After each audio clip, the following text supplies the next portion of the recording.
The college football playoff is released. Vandy got snubbed.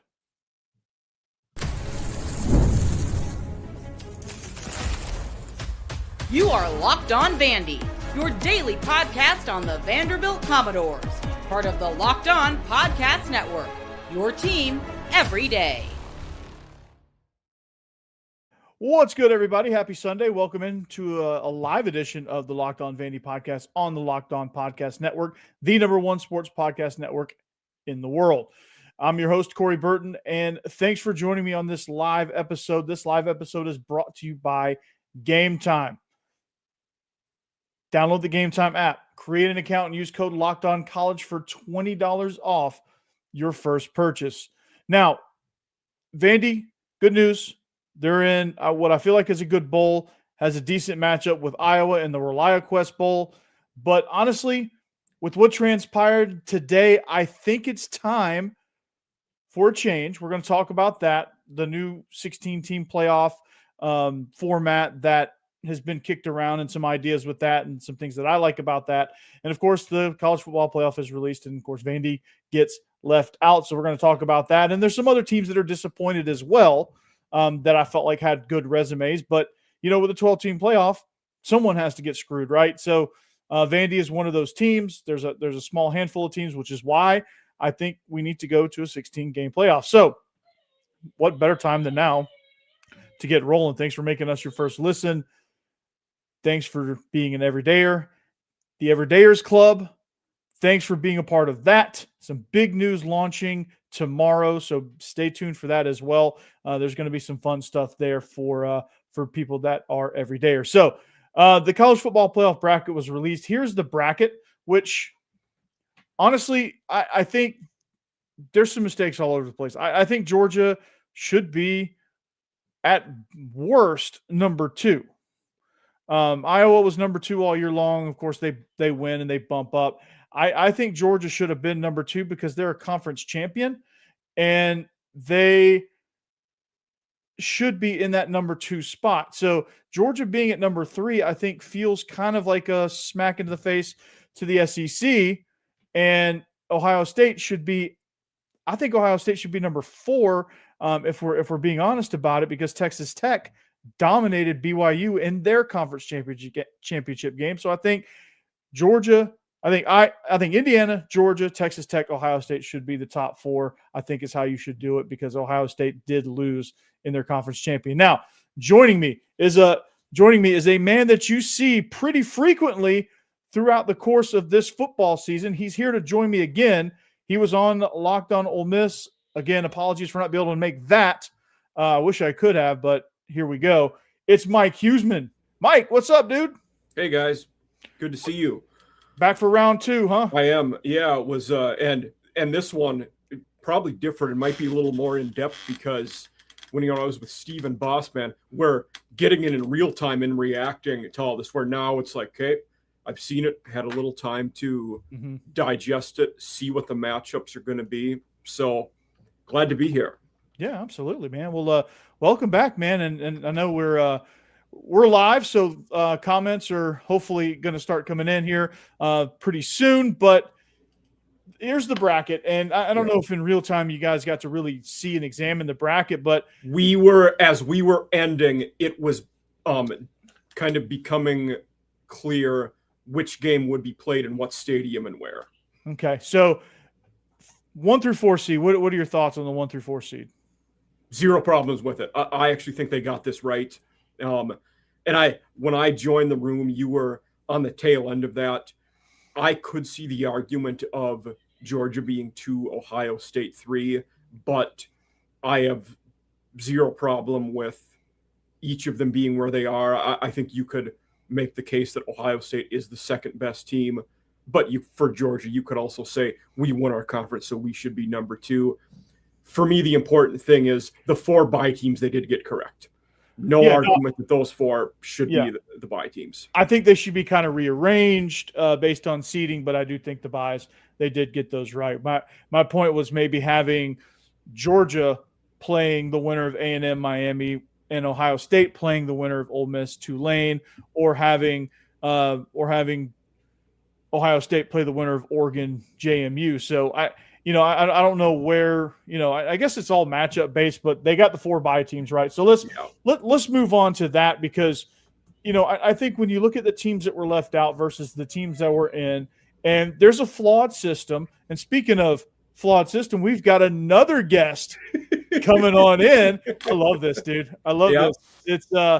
It's Mr. Steven Willis. I couldn't join his, but here he is. Walked on Ole Miss. I was out and about, Steve, and wish I could have joined yours. But thank you and welcome to the Locked On Vandy podcast. This is officially our first crossover. So welcome. Yeah, eventually we're going to start playing again, so we'd be able to do it. And congratulations on a trip down to Tampa, Florida, to take on the Iowa Hawkeyes. I think the over-under in that game might be 35 points. Yep. Yeah, the over-under is 13. So, and Pavia is going to score all 13. Yeah. But anyway, so Steve, you guys got it in real time. Okay, Now you've had a few minutes to think about it. You're an Ole Miss guy. Ole Miss versus Tulane rematch. Like, what? You feel good about that draw? Do you feel good about the bracket? I mean, I know we probably agree that we got the top 4 right. I think that was pretty much a slam dunk. But do you feel good about Ole Miss's matchup? I feel very good. I think it's funny that it's rematch against Tulane, to where you're going to be about a 2.5 touchdown favorite over the Green Wave, and then if you win that game, you get a rematch with the Georgia Bulldogs. Yeah. So Ole Miss doesn't even have to put together a completely new game plan in a situation where they don't have a head coach. Right. So you already have the skeleton of what to attack. You can add a little bit to it. I think it's a really good situation to make a run. I think Georgia got a little screwed in this scenario. I think Georgia should have been the number 2 seed and Ohio State should have been the 4. Yep. So what I said right before you and Mike jumped on, I think Georgia should be the 2 seed. And I was the naysayer that was okay with what they have. Yeah. I don't think that you can say the Big Ten runner-up is in a better position than the other Power 5 conference champions that are like right in that ballpark. I think that's a dangerous precedent. My thing was I'm okay with saying they're the second best team in the country, though. Yeah. And if that's it, then you put them there. But we don't know that because, they didn't win the conference. Texas Tech and Georgia did, and they won it in dominating fashion. So that was my argument there. But they got the 4 teams right. I don't beat is the best team in the country to this point. That is true. So, we're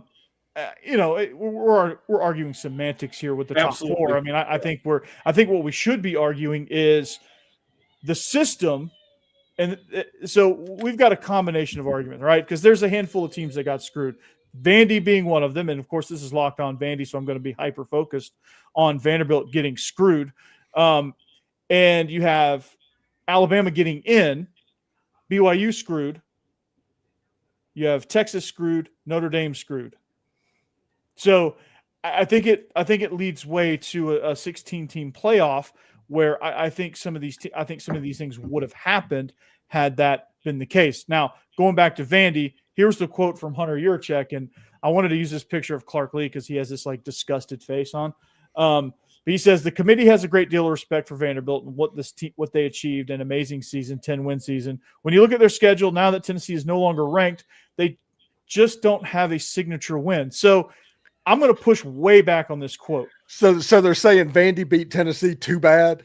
Yeah, they beat them too bad. They beat South Carolina too bad. They beat Missouri, who dropped out of the rankings. LSU fired their coach after beating Vandy. So it's like the Vandy effect is actually hurting them.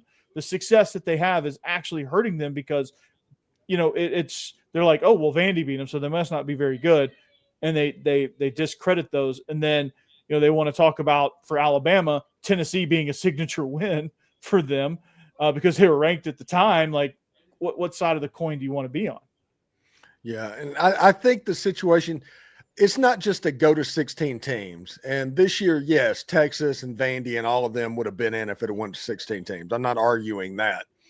But I think that the problem that everybody saw this year is how little the conference championship game means in the grand scheme of things. Yeah. And the conferences are not going to give those up because that's cash cows. That's major money makers that they can sell. So they're going to tweak the system, but they're going to incentivize people for the conference championship game so they can keep charging that. Mm-hmm. So this is what I think is going to happen. The original Big Ten model of the 4-4, 2.5, 2.5, 1 and 3 or whatever that number is, those 16 teams, that's what's going to happen, and the conferences are going to divvy out automatic bids, and there's not many at-large spots to take unless you go to the 2014 model where everybody gets in. But I think that the automatic qualifier model makes more sense than it ever has, and it would have stopped all of this argument.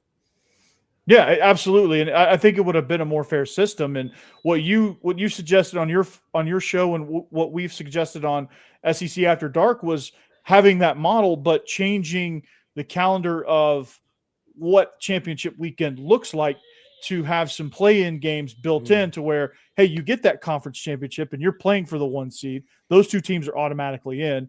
You're playing for the conference championship seed. Otherwise, you're going to be knocked down in the field, and you'll have to travel and go a tougher route. And then you get another play-in game where you take the top 6 that get in. Now, if they would have had that model and Vanderbilt would have got in as that 6th team on play-in weekend and they lost, then fine. You lost that game. You can't. They would have went to Oxford. They would have went to Oxford for a chance to beat Ole Miss, and if they lose, they lose. Mm-hmm. And that's the scenario. And I think when you play things out on the field, it makes it digestible to when teams get in versus don't get in. And you take less arguments, less hypotheticals, less, okay, this stat, what does this stat mean versus this stat? And, can we apply this stat to this team and not to this team and all that stuff? And you take some of the subjectivity out of it. I think it makes for a cleaner selection process. And I think you're exactly right. I hope they go to that, and I hope the SEC adopts that model. I hope the Big Ten adopts that model to where you're taking your 6 teams, 2 are playing for a spot, and the other 4 are playing to get into the field. The other 2 are just playing for seeding purposes and SEC title purposes, to where you, like you said, incentivize that game. I love that model. I've been pounding the table for that model all year long. I think G5, I think one of y'all said that as well. I echo that completely. I think G5 should have their own tournament, not because I think they're not worthy. I think having a full 16-team G5 tournament would be amazing. Yeah, it would be. And that, with that model we're discussing, you make this weekend so much bigger than what it is now. Like, by adding those play-in games, it's so much more high stakes. And the conference gets that money too. Yeah. Of 2 extra games. So it's like 3 SEC championship games on that weekend. Yeah, because everyone's playing for it's high stakes. And if you don't make the top 6, then okay, like you can. I mean, there's some Texas. Yeah, you're Texas. There's some things you can. Texas would have been the one not playing this weekend, by the way, in that 3 versus 6, 4 versus 5. Yeah, it'd have been great. It'd have been great. So, like, you would have had a chance for. I mean, Bama with all the tiebreakers, they would have auto qualified, and that under that system, you'd have been like, okay, that's cool. There's no controversy there, but with the current controversy, like, I think where everybody's up in arms is Bama takes their 3rd loss, and not only takes their 3rd loss, they got shelled against Georgia. And so I'm like, what are we doing here? Can we talk about that just for a second? Because yeah. I do think Alabama had a really good half against the Georgia Bulldogs in Athens. They scored 24 points. After that, they scored a total of 14 or 7, actually. They scored 7 points over the next 6 quarters and got completely manhandled and dominated. Mm-hmm. And what the SEC championship did more so than anything else proved that win the first week was more a fluke than anything else. Yeah. And that is the signature win, the bright shining star on Alabama's resume. And if you're not going to count the SEC championship or put context or color into what's going on, that's kind of on you, because it's right there. It's one of those things that Alabama traveling to Oklahoma for that Friday night game to kick off the college football playoff. I think Alabama is going to struggle in that environment dealing with what's going on.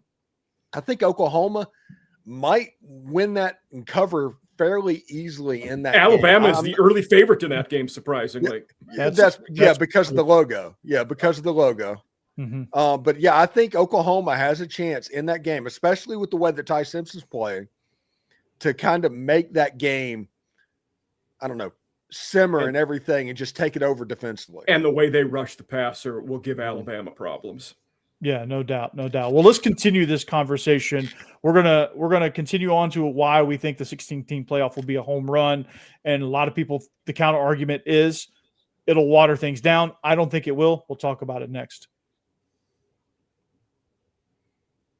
But guys, I want to talk to you about Game Time because, dude, have you guys ever? Could you imagine the World Cup is finally coming back to North America for the first time since 1994? And has 48 teams this year. First time ever. They've expanded the field. The biggest tournament in the world has expanded the field. Come on, college football playoff. It's going to be massive. Let's be honest. Getting tickets is usually the hardest part. That's why Game Time app is so clutch. It's finally giving fans a real advantage when it comes to snagging seats. With Game Time, you can track price drops in real time, get alerts when great seats open, and buy tickets the moment they hit the app. Puts the power back in your hands, and it makes going to the World Cup realistic instead of impossible. Man, just think about this. You scroll through matchups, you find the matchup, you find your seat, you do the zone deals where you pick the sections, Game Time picks the seats. All of that is great, and you have everything up front. There's no surprise fees, all of that, and you can even favorite some of your teams, and when those matches get announced, it pops up, you grab the tickets, easy, and you don't miss out. So take the guesswork out of buying World Cup tickets and every match, concert, or event with Game Time. You could probably do the same with college football playoff, honestly. Download the Game Time app, create an account, and use code LOCKEDONCollege for $20 off your first purchase. Terms apply. Again, download the app, make an account, and use code LOCKEDONCollege for $20 off. Swipe, tap, ticket, go. Game Time.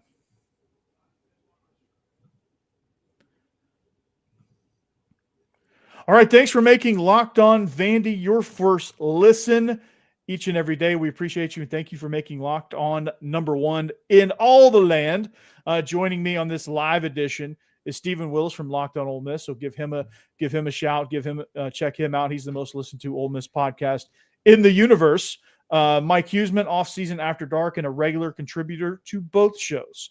So make sure you check him out as well. He does a phenomenal job. But what do you think Vandy, Texas, BYU, Notre Dame, Utah, whoever got screwed out of a playoff spot? Leave that in the comments. Let me know what you think about that. We're going to move this conversation forward because I think with all of this whining, we need change, right? We need solutions. And the solution is 16-team playoff. You take it's the 4-4, 2.5, 2.5, and 2, 3, something like that. Do the math. Yeah, carry the 1, divide by 2. Anyway, it's 4 automatic qualifiers for the SEC, 4 auto bids for the Big Ten, 2 for each with a chance to have a third. Which, can you imagine championship weekend? Mike, you said this on Steve's show. Could you imagine the 3 versus 3 between the ACC and the Big 12 would have been Utah versus Miami? Yeah. I mean, you can't tell me that's not compelling football in championship weekend. So this model, I think, would be the best model you could get. It'd be the most fair model you could get because you would get play-in games for the SEC spots. The Big Ten, whatever they want to do, they do. But I would imagine they do something similar. So, I mean, can you imagine? It's technically you get more. It's a more team playoff. But the official playoff starts when you narrow it and cut it down to 16 with all the play-in stuff when you're playing for seeding and all that stuff. So I know the detractors are going to say this, Steve and Mike. I know the detractors are going to say, well, 16 teams waters everything down. The regular season doesn't matter anymore, blah, blah, blah, blah, blah, blah. But you can't tell me that this season, even with 12, you had in the SEC, you had legit 6 teams that could have played in Atlanta. So it's going to be exciting no matter what you do. There's going to be spots to be had. It's going to be good football. Yeah, and if you look at the watered down argument, they said the same thing to 12. But this year, literally, week 1, Miami beat Notre Dame, and when all this got decided, it came down to that game. The regular season, the whole regular season mattered. So that's going to be the same thing if it goes to 16. That'll be the same thing if it goes to 24.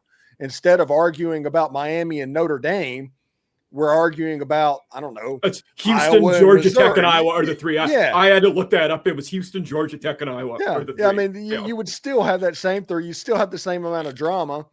It's going to be fine either way. The difference is this is the way I look at it. You want to have everybody in your tournament that you know can win the tournament. Can Notre Dame be the national champions if they got into this tournament? Yes.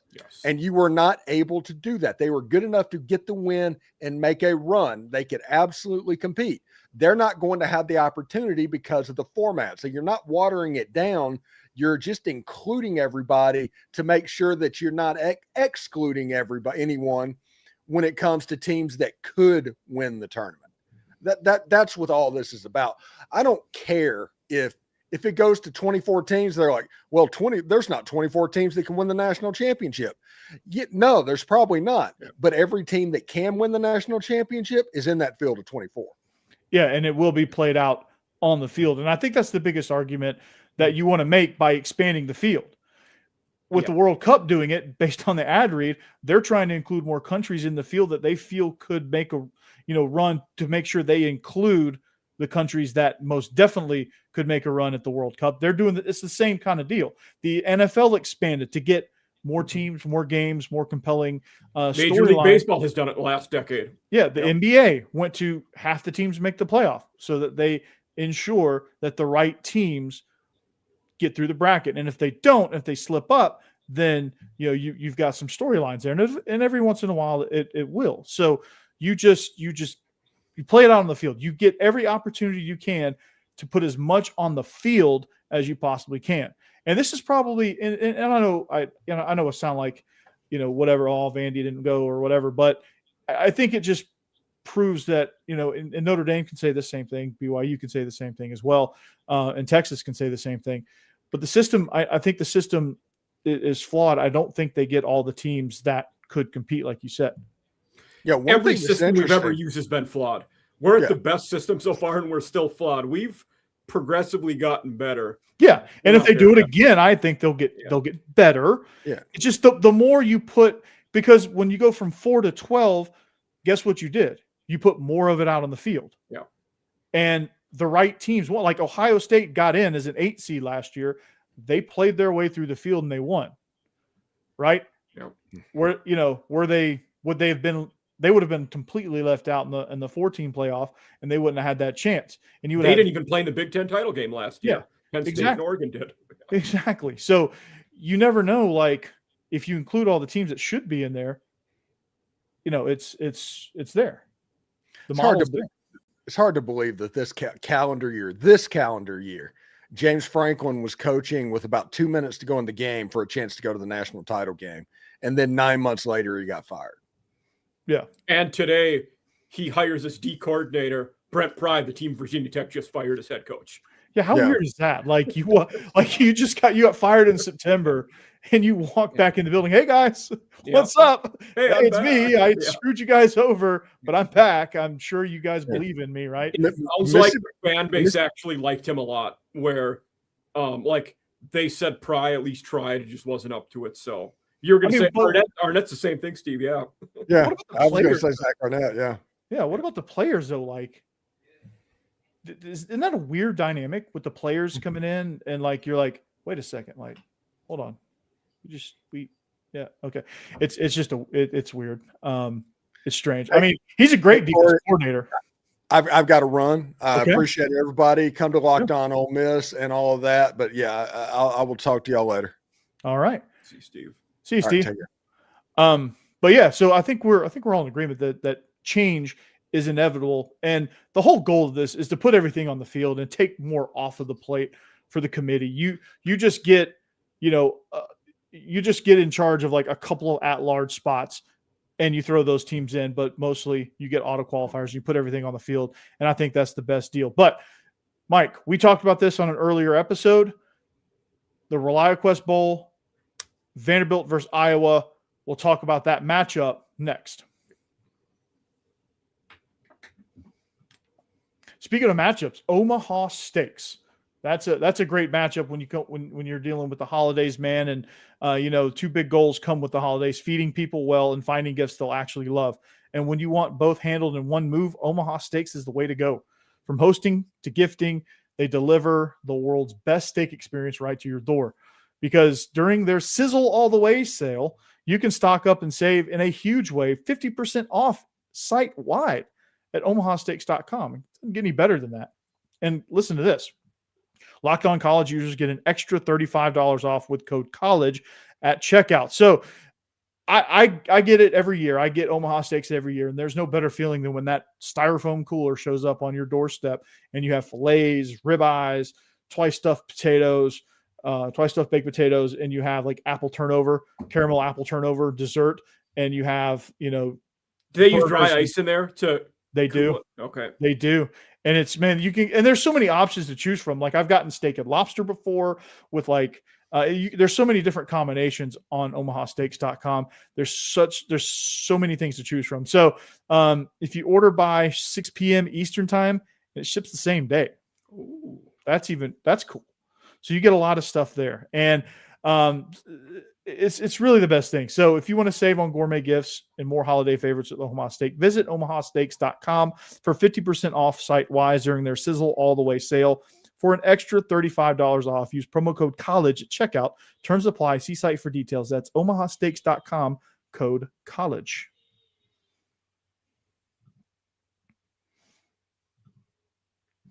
All right, we are wrapping up here pretty soon. Reaction to Vanderbilt getting left out of the college football playoffs. They were on the bubble. They didn't make it. And I think conventional wisdom could have said, hey, win more games than you're in. Obviously, yes. But when you look at all the resumes and when you leave it to this much subjectivity, things are going to get convoluted, and things are going to, there's going to be numbers used for this team, not used for that team. And it just gets messy. And 16-team playoff, auto qualifiers, put as much on the field as you can. So all of that's kind of the message here that I think would benefit the most teams in the most objective ways. But nonetheless, it's on, it's over. Move on. ReliaQuest Bowl, Iowa, get the Hawkeyes. What do you think about this matchup just from first glance? I'm excited for it. And for those people out there that don't know, this is a 12 o'clock Eastern, 11 Central game on New Year's Eve. So 31st. That is a Wednesday. But we talked about this multiple times. I'm excited for it. We're dealing with two teams who are very much complementary. They're going to play clean, fundamental football, good defense, good special teams. They don't make mistakes. Yes, that might lead us to a lower scoring game where the margins are tighter. But I like that because your mistakes mean more then at that point. And forcing the other team to screw up is a bigger deal. But I'm excited to watch it. Yeah, it feels almost like in a lot of instances, obviously Vandy having one of the more explosive offenses in the country. I think 8th nationally, 2nd in the SEC. It's almost like looking into a mirror. Yeah, and absolutely. And you've got to it's going to be basically time of possession is going to be the most important stat here. Can Vandy outpossess Iowa? And I think they'll win. And turnovers. Whoever has more turnovers probably loses this game.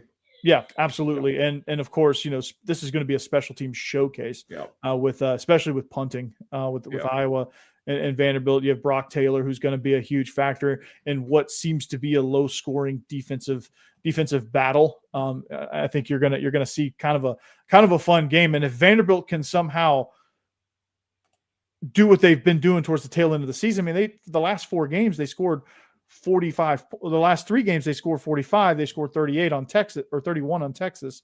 But they scored over 30 points in their last 5. If they can somehow get some stuff, that would be if they can get some momentum building, that would be a nice statement coming into the offseason, where now you have Jared Curtis.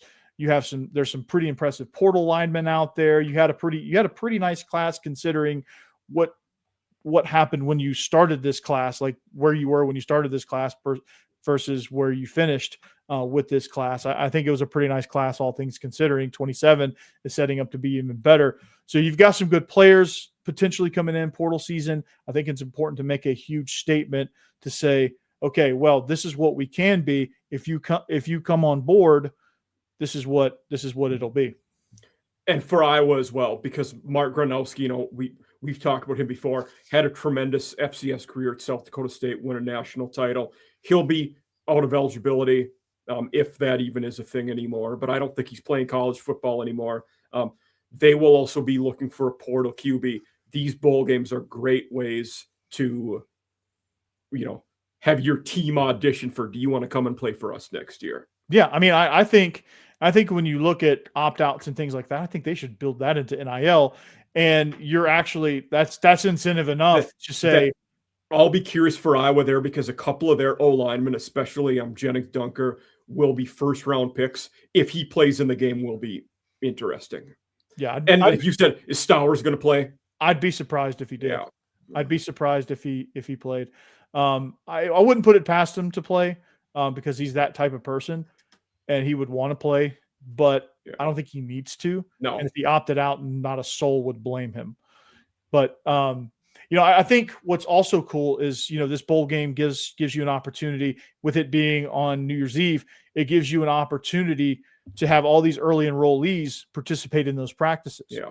Because I think outside of a couple late signees, I'm not sure what their intentions are, but at one point, Vanderbilt had 21 signees and 20 of them were going to be early enrollees. I remember seeing that, which is crazy. And that's great, because you get them in the weight training system, you get them to learn the offense, learn the defense, learn whatever, find a role, get developed. And I think you get slightly ahead of the curve there. Jared Curtis being one of those early enrollees. So I'm excited for that purpose of it too. And I think it benefits you a lot on the flip side of that, because having the game New Year's Eve, most of the G5 teams, their bowl games will have been done for a couple days. Mm-hmm. Those guys who were intending to enter the portal probably already have, and they're actively looking at places they want to go. Well, if your game's on TV that day, they're going to be watching you, and that helps you.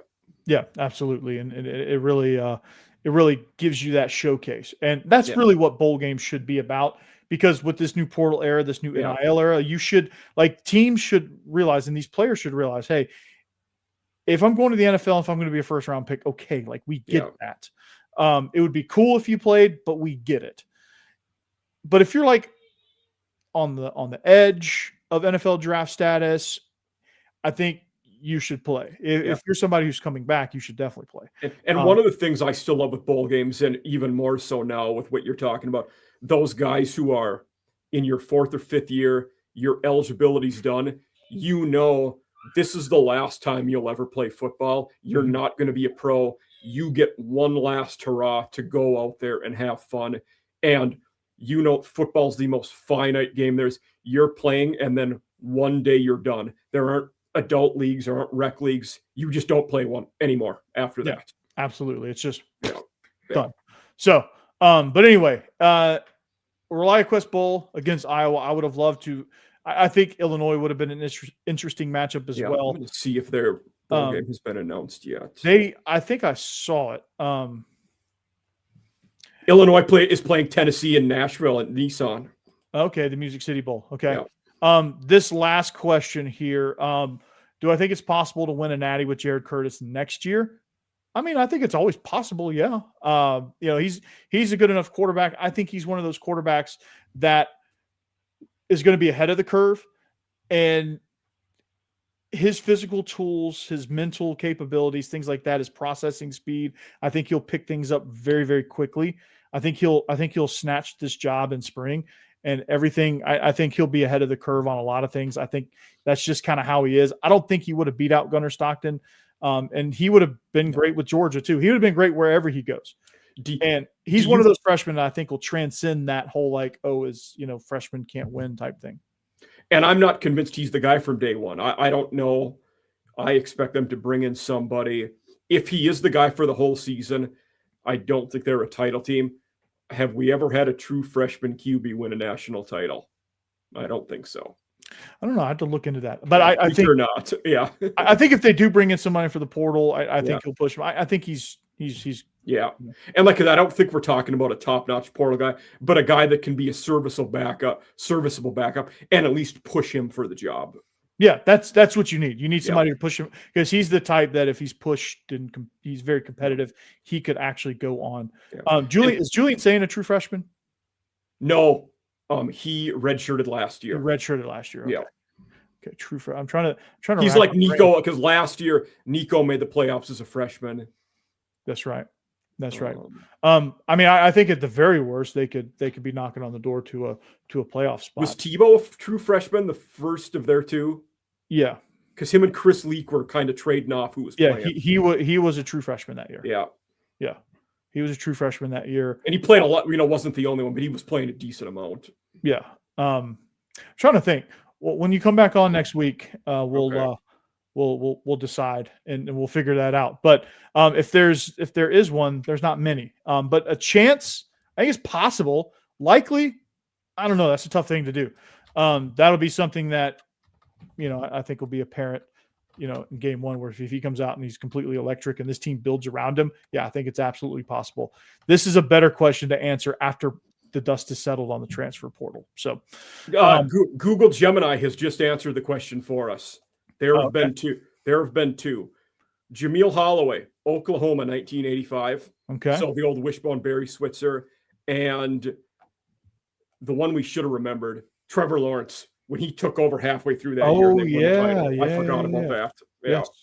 Yes. Because he didn't start the first 4 or 5, then did the rest of the year, and they won it. Yeah, absolutely. So, all right. Well, that's going to do it for us here. Mike Huesmann, thanks for joining. Thanks to Steven Willis, who joined for a hot second.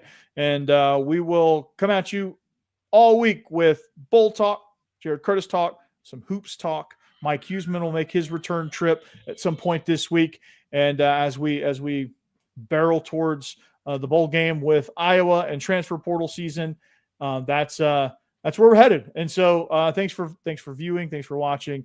And we'll see you back here next time. Anchor down. Peace.